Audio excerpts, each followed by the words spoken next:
Praise the lord. ಪ್ರಿಯರಾದ ದೇವ ಮಕ್ಕಳೇ, welcome to ಮುಂಜಾನೆ ಮತ್ತು ಕಾರ್ಯಕ್ರಮ. Be like A salt, it's presence is not felt but it's absence always make everything tasteless.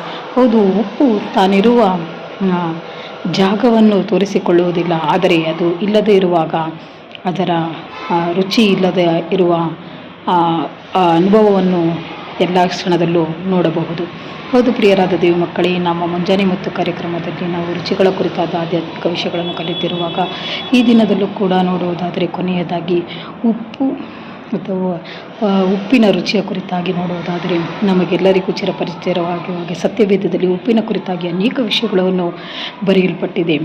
ಉಪ್ಪು ತಾನು ಇದ್ದೇನೆ ಅಥವಾ ತನ್ನ ಬಣ್ಣ ಅಥವಾ ತನ್ನ ಆಕಾರ, ತನ್ನ ರೂಪವನ್ನು ಎಲ್ಲೂ ಪ್ರದರ್ಶಿಸುವುದಿಲ್ಲ. ಆದರೆ ಅದು ಇಲ್ಲದೇ ಇರುವಾಗ ಅದು ಇಲ್ಲ ಎಂಬ ಅನುಭವವನ್ನು ಮಾತ್ರ ಪ್ರತಿಯೊಬ್ಬರೂ ಹೊಂದಿಕೊಳ್ಳಬಹುದು. ಅದು ತನ್ನತನವನ್ನು ಈ ರೀತಿಯಲ್ಲಿ ಎಲೆಮರೆಯ ಕಾಯಿಯ ಹಾಗೆ ತನ್ನಗಿರುವ ಒಳ್ಳೆಯತನವನ್ನು ತೋರಿಸುತ್ತದೆ, ಆದರೆ ತನ್ನ ಬಾಹ್ಯ ಪ್ರದರ್ಶನವನ್ನು ಮಾಡುವುದಿಲ್ಲ.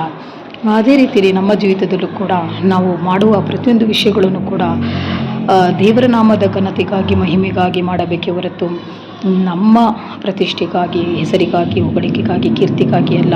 ವಾಕ್ಯದಲ್ಲಿ ಬರೆಯಲ್ಪಟ್ಟಿದೆ, ಮತ್ತಾಯನ ಬರೆದ ಸುವಾರ್ತೆ 5ನೇ ಅಧ್ಯಾಯ 13ನೇ ವಾಕ್ಯದಲ್ಲಿ, ನೀವು ಭೂಮಿಗೆ ಉಪ್ಪಾಗಿದ್ದೀರಿ. ಉಪ್ಪು ಸಪ್ಪಗಾದರೆ ಅದಕ್ಕೆ ಇನ್ನಾತರಿಂದ ಉಪ್ಪಿನ ರುಚಿ ಬಂದಿತು. ಜನರು ಅದನ್ನು ಹೊರಗೆ ಹಾಕಿ ತುಳಿಯುವುದಕ್ಕೆ ಅದು ಯೋಗ್ಯವೇ ಹೊರತು. ಹೌದು ಪ್ರಿಯರಾದ ದೇವ ಮಕ್ಕಳೇ, ನಾವು ಈ ಭೂಮಿಗೆ ಉಪ್ಪಾಗಿ ದೇವರು ನಮ್ಮನ್ನು ಇಟ್ಟಿದ್ದಾನೆ. ಉಪ್ಪಾಗಿರುವಾಗ ನಾವು ರುಚಿ ಕೊಡೋಣ. ಅದು ಯೇಸು ಕ್ರಿಸ್ತನ ರುಚಿಯನ್ನು, ಆತನ ವಾಕ್ಯದ ರುಚಿಯನ್ನು, ಆತನ ಪ್ರೀತಿಯ ರುಚಿಯನ್ನು ಜನರಿಗೆ ಕೊಡುವವರಾಗಿರೋಣ. ಅದು ಬಿಟ್ಟು ನಮ್ಮ ಕೀರ್ತಿ ಹೊಗಳಿಕೆಗಾಗಿ ಹೋಗುವುದಾದರೆ ಆ ಉಪ್ಪಿನ ರುಚಿ ಅದರಲ್ಲಿ ಇರುವುದಿಲ್ಲ. ಮಾತ್ರವಲ್ಲದೆ ದೇವರ ನಾಮವು ಅಲ್ಲಿ ದೂಷಣೆಗೆ ಒಳಪಡುತ್ತದೆ.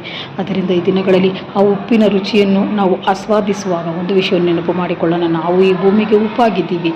ಮಾತ್ರವಲ್ಲದೆ ಆ ಉಪ್ಪು ತನ್ನ ಬಾಹ್ಯ ಪ್ರದರ್ಶನ ಮಾಡುವುದಿಲ್ಲ. ತನ್ನ ಒಳಗಿರುವ ಸ್ವಭಾವವನ್ನು ಮಾತ್ರ, ಒಳಗಿರುವ ಆ ಉಪಯೋಗವನ್ನು ಮಾತ್ರ ಕೊಡುತ್ತದೆ ಎಂಬುದಾಗಿ ನಾವು ಕೂಡ ಅದೇ ರೀತಿಯಾಗಿ ಜೀವಿಸಿ ದೇವರ ನಾಮವನ್ನು ಮಹಿಮೆಪಡಿಸೋಣ. ದೇವರ ಈ ವಾಕ್ಯ ಭಾಗದ ಮೂಲಕ ನಮ್ಮನ್ನು ಆಶೀರ್ವದಿಸಲಿ. God bless you.